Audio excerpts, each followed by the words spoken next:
How we doing, boys and girls? Manthieus here. Welcome back to another video. So I wanted to talk about a really interesting post that popped up yesterday or last evening or in the last few hours, about 12 hours ago either way, talking about the token and how they're making some subtle changes to it.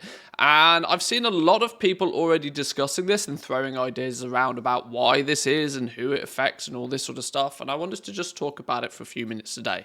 The TLDR is that they're making a subtle change to the token, meaning that if you have only paid for your game with gold since 2017, you will be required to at least pay for 1 month of game time. So how is this going to work, and why is this going to be a thing?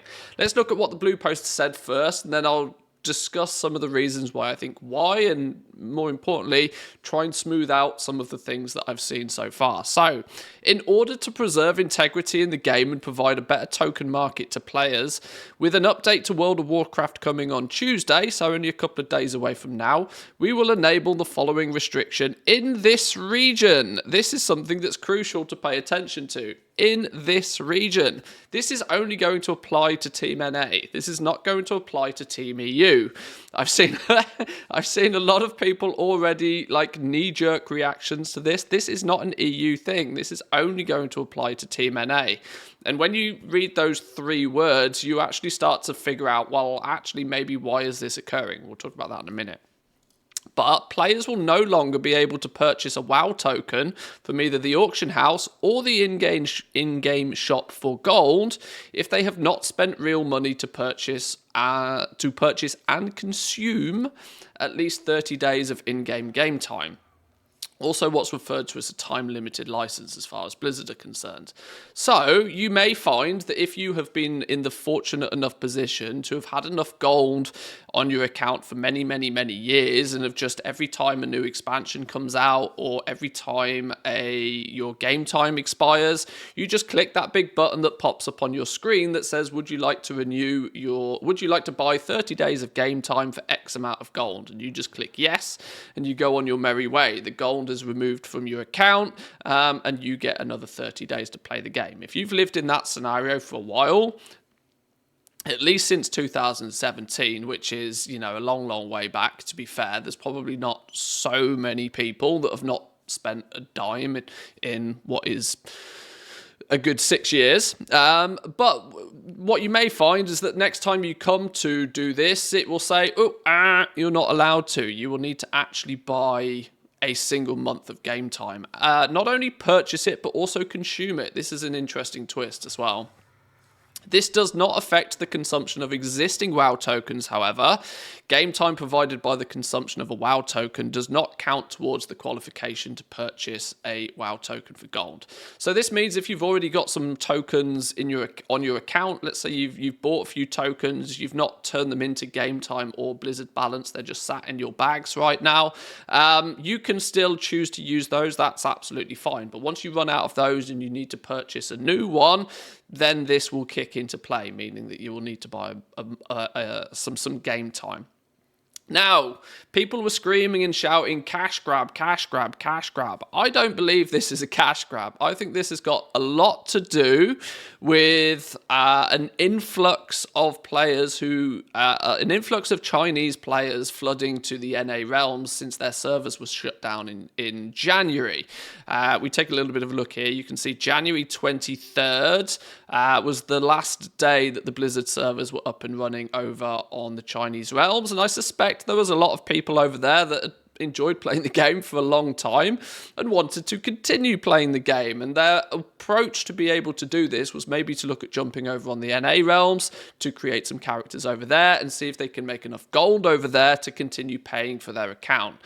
Now, one of the problems that they might have had is that paying in US dollars if you live in China may not necessarily be as straightforward as to taking your credit card out and swiping.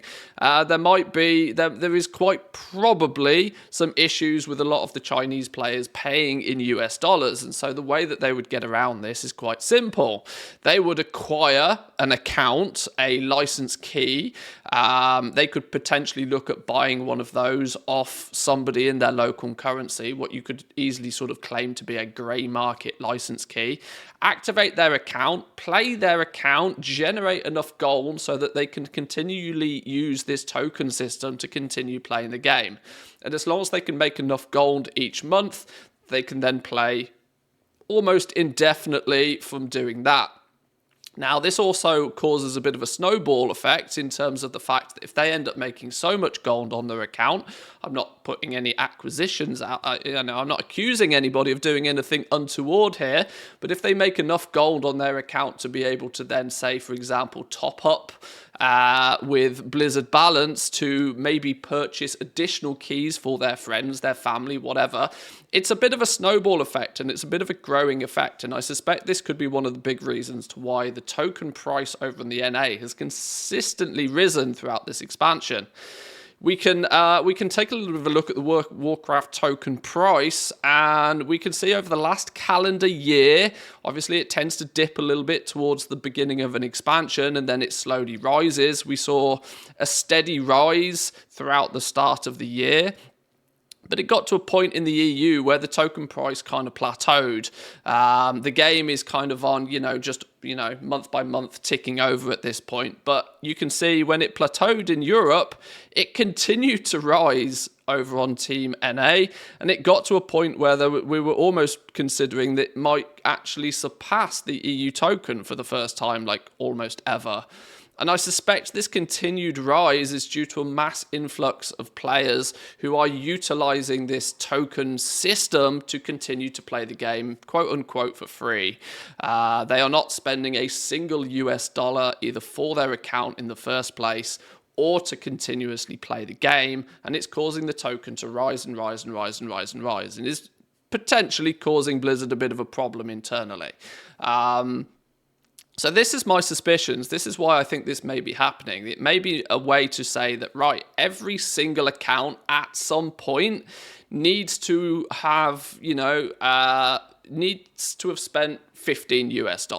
That's a single month of game time. That's the bare minimum amount that somebody needs to play for that token. Now, if somebody is, let's say, for example, somebody is doing something not completely legitimate and they get their account banned for whatever reason, if they already had made enough gold and had already topped up their Blizzard balance, or if they'd already, put aside another game key for the eventuality of getting banned, then they can just rinse and repeat the process again, and they can still continue on this cycle of never spending a single US dollar to play the game. And this is a way for Blizzard to sort of break that link in the chain a little bit. This is making sure that every single account has to, at least at some point, have spent some US dollars. And I think that's something that's critical for them to try and do. This might put a stepping stone in the way of people doing naughty things to acquire their gold. Unfortunately, it may put a stumbling block in front of players who are from, say, the Chinese realms previously, who have come over to the NA realms to continue playing. If you're doing that 100% legitimately, then fair play to you. It might cause you a little bit of concern, but it might also help the overall health of the game by stopping some of the people doing things not so good. So this is what I think is the reason for this, and I think this is why it's a very region-specific thing. I think this has probably got something to do with the fact that it's only going to be for Team NA and not Team EU, I think tells a lot of the story to why this is. But it's an interesting change all the same, and I thought you guys should probably be aware of it. As there will probably be some of you that have played this game for long enough and have made enough gold over the years to never had to actually spend a single cent of your own money to play the game, and will be wildly surprised when the game turns around and tells you that you might need to buy and use a month of game time before you can continue using tokens. It's a weird one. I can't deny it is a bit of a weird one, but I think when you break it down, it's quite understandable to see why they're doing this. But leave your thoughts in the comment section down below, boys and girls. I will leave it there for today. So give this video a like if you enjoyed it. Consider subscribing if you're new around here, and I'll catch you all next time. Peace.